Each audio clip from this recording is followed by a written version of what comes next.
美聯樓價指數最新報147.28，按周微升0.04%。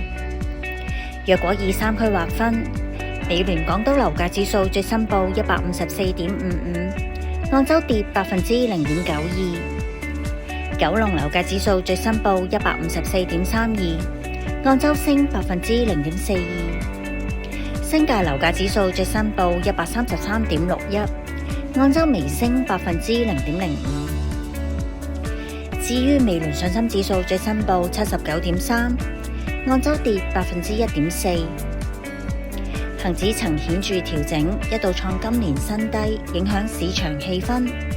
減價盤略為增加，導致信心指數下跌，並跌穿80點水平。不過，信心指數仍然持續高於平均值，反映業主對後市依然保持樂觀。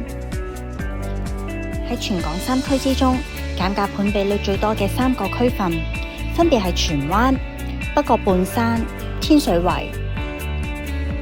若果以單位面積劃分，減價盤比率最多嘅係實用面積約431至約752平方尺嘅單位，其次係實用面積約430平方尺或以下嘅單位。